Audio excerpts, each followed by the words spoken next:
A little while ago, I downloaded a few dating apps on my phone. One of them was Tinder. I ended up setting up my profile and listed a few of my hobbies like going to the gym and sports. At the time, I had just broken up with my girlfriend and was looking for some more casual fun instead of a serious relationship. I spam-liked basically every profile I saw, and I ran out of likes after only a minute or so. Since there wasn't anything else to do on the app, I just closed it and started watching a movie. After about 10 minutes, I was really into my movie and completely forgot to check the app to see if anyone matched me back. I got up off the couch and walked to the kitchen to check my phone. It said I had 4 different girls that matched me back. I was pretty impressed as I walked back to the couch. I messaged each of them the same pickup line. "Hey, I just got Tinder. Your pictures look really good." I started chatting to each of them. 2 of them didn't respond, and one of them was one of those bot accounts that asks you for your phone number. The last one started typing back to me. She started with a hello and started casual conversation with me. She seemed cool, so after about 10 minutes, I asked if she would want to have lunch or ice cream tomorrow. We only lived 10 minutes away from each other, and we agreed to meet the next day. At around 5 p.m. that afternoon, I messaged her saying I was going to come and pick her up from her place. She responded back a minute later saying okay. I got in my car and drove to the address she texted me.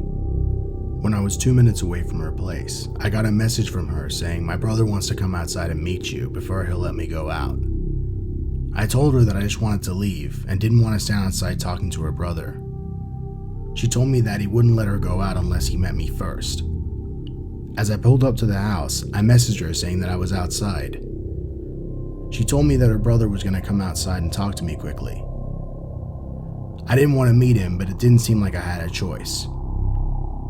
I saw an older man, maybe mid-30s, look out the front door of the house as he walked to my car.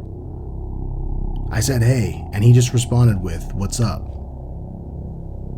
He looked at me with kind of a blank look on his face and asked me a couple questions like what our plans were and things like that. After he seemed satisfied that I wasn't a creep, he told me to follow him to the house and come inside to meet my date.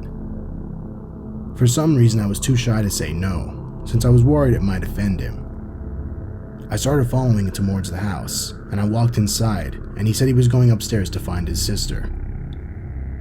It seemed kind of strange that he just left me down in the house alone like that. I peeked my head into the living room and saw 2 guys sitting at a table rolling weed. They kind of looked on edge, so I just moved back behind the wall trying not to be nosy. I heard one of them call out to me, "Yo." I look back around, and one of the guys at the table lifts up a blunt and says, "Want to smoke with us?" I told him no thanks, since I was driving. He said back to me, "Are you scared?" I told him no, and that I would smoke if I didn't have to drive. I walked back towards the front door, passing the kitchen. I looked into the kitchen, and through the window I could see a man walking around the side of the house towards the front door. I felt the energy in the room change, and I started to panic. As I backed up towards the front door ready to leave, I saw the girl's brother standing at the top of the stairs staring at me. I immediately walked out of the front door and started sprinting to my car. I heard the man shout down to his friends, "Grab him." I got to my car and locked the doors before they caught up to me. When I drove off, I could see the man that had been walking around the side of the house holding a gun. I went to report the account once I got home, but it was already deactivated.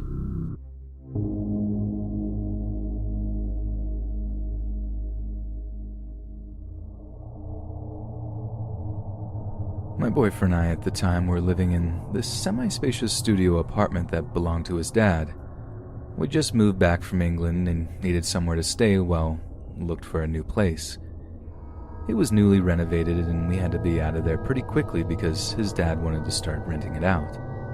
There was no way we were able to afford the full rent for this place, so we just gave him what we could spare, and I guess his dad wasn't all too hot on the idea of his son and girlfriend, 18 to 21 at the time, living there, being as young and stupid as we were together. It was on the 3rd floor, and he recently got a permit to build a roof deck outside. You can walk onto it through the kitchen, and it's kind of level with the neighbor's bedroom window. We were aware that it must have felt a little invasive, so we tried to be considerate about how late we went out onto it and regarding the noise and stuff. The tension started to grow between us when we were outside on a Saturday night, having a smoke, and we're just talking at a reasonable volume when suddenly we heard a harrowing, "Will you both shut up and get back inside?" I look at my boyfriend and just burst out laughing. I looked around to see where it was coming from, and it was an old, sweaty hippo of a man peering out of his window, gasping for air as he looked at us as if he was about to kill us. My then boyfriend said, "Hey mate, you could also just ask us normally to keep the noise down." To which he started spewing countless obscenities and barked at us to go back inside. We didn't want his dad to get any complaints about us, so we just went back into the house. Several days later, we get a phone call from his dad saying the neighbor had called him, saying we were blasting loud music all weekend, screaming, and had loads of people over. He said he had to call the police. The thing is, even if he had called the police, we would have been none the wiser because we weren't even there. That Sunday morning, we were going out of town for a few days, so it made no sense. Over the course of a few weeks, every time we'd go out to water the plants on the deck or hang up some washing, he would use any excuse to shout abuse at us. It was honestly traumatizing. "The pressure in your hose is too high. Your clothes are blocking my sunlight." And some mornings we would eat out in the deck, and he would complain about the noise of our cutlery clanking on the plates. It was honestly starting to get ridiculous. He would constantly tell us how the roof deck shouldn't even be there, so we gave him a copy of the approved permit. Anyway, one afternoon we were kind of getting busy on the couch. Nothing too R-rated, but enough to maybe think of getting curtains that weren't as see-through as ours were. So we're doing our thing, and out of nowhere, he looks up and out of the window, and his face just drops. He gets up and walks towards the window. "What?" I jumped out of my skin and asked him what was wrong, but before he could answer, he leapt outside on the deck and started banging on our neighbor's window. "What just happened?" I asked him. He was filming us. I could see a blinking red light through his blinds." I was just like, oh my god, no freaking way. I genuinely didn't believe it at the time and told him it was probably something else. Quite understandably, he wouldn't let it go. He would go out at night and try to look through his window for filming gear. You could only see so far back into his room, so there was no actual certainty that he had any of that stuff. And one day he left his window open, so I guess he wasn't home. Bear in mind, this was over the course of several weeks, and he actually climbed halfway through his window, standing on the garden table, and just freaked. At the end of the room, there was just this wall of videotapes with all these dates and names written on them, and loads of heavy-duty camera equipment at the end of his bed. We called the police and told them we were being stalked. Maybe it was just a coincidence at the time, but I think our suspicions were justified considering his character. He was just an all-out horrible and creepy guy. And if he had footage of me half naked, I wasn't going to take the chance. The police informed us that we didn't have sufficient enough proof that he was filming us, but that they would question him. Without any real evidence, they weren't able to get a warrant to search his house for the tapes. So, after a while, we decided the only way to do this was to catch him in the act. It was pretty calm between us for a while. After we involved the police, he stopped bothering us, but I still wanted those tapes. One night, we just got back from dinner, and as we're about to go to bed and we hear a knock at the door, it's our other neighbor who was super cool and asked us about this neighbor we were having issues with. A total understatement. The whole street knew we were on bad terms. Everyone usually kept to themselves, but they all hated this guy. We told her the whole story, and after talking to her for a while, she offered to call the police and tell them she also witnessed him filming us. The police came around the next day and informed us that, with our neighbor's testimony, that we were able to acquire a warrant to search his apartment. A few days later, we watched the entire thing go down. 2 police officers showed up to his apartment, gave him a letter, and we just watched. An hour or so later, he was arrested, and that was that. We didn't hear anything back from the cops for a while until we got a call saying that he had been filming us for months. He had footage of us eating, of us napping on the couch, me getting changed, my boyfriend working out. It sent shivers down my spine. Not only was I absolutely furious, but really freaked out. We pressed charges, and eventually he got a few months jail time. We eventually moved out, but I never found out what they did with the tapes. I think they're probably in an evidence locker now.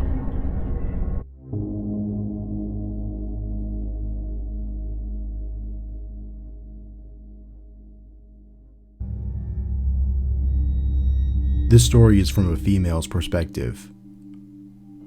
A little while ago, I downloaded Tinder.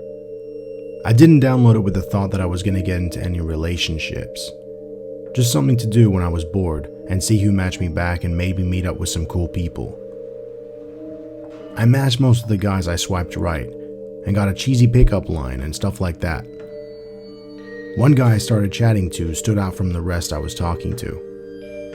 His name was Jeff, and he was 23 years old. We started talking about our interests and stuff like that. He asked me if I was down to hang out sometime on the weekend. He seemed cool, so I told him sure. We organized to meet at a cafe about 15 minutes away from my place. Saturday came, and I was ready to go and meet him. I messaged him on the app since we didn't exchange numbers yet, and told him I was heading to the cafe now. He said he was on his way since he lived a little further away from it than I did. I parked around the corner, and as I walked up to find my date, I got a message from him saying that he had an urgent work thing come up and he had to go and do something. I was obviously pretty surprised by this and asked him how long he would need, and if he wouldn't take too long, I would meet up with him after he was finished. He didn't respond, and so I was pretty annoyed but decided to sit down at the cafe anyways since I was pretty hungry. After 20 minutes, I headed back home and just blew it off as a weird situation. Later that night, I received a message from Jeff saying he was so sorry he couldn't meet me and asked me if I wanted to get dinner with him that night. I told him that I was going to stay home tonight and that maybe we could meet some other time. He just responded with okay. I didn't think about it anymore and just expected him to stop messaging me and get the hint that I wasn't interested. I went and had a shower and got ready for bed. I checked my phone and I had received another message from Jeff saying, "Hey, I'm in your area now. I can bring some food. What's your address?" I definitely wasn't giving him my address and told him that I wasn't interested and to please stop messaging me. He didn't respond back, and 10 minutes later, I saw a car pull up outside my house with the headlights turned off. It parked there, but no one got out of the car. I messaged Jeff saying if it was him outside my house to leave, otherwise I was going to call the police. Then it hit me. How did he know my address if it was him? I blocked the account and called the police immediately, and the car outside started up and drove away before the police showed up. I was guessing that he noticed me block his account and maybe assumed that I was going to call the police, so he just drove off. The police told me that guys like that organize to meet you at a place so they can then follow you back to your house so they know where you live. I'm glad that Jeff, if that even is his real name, never tried to contact me again.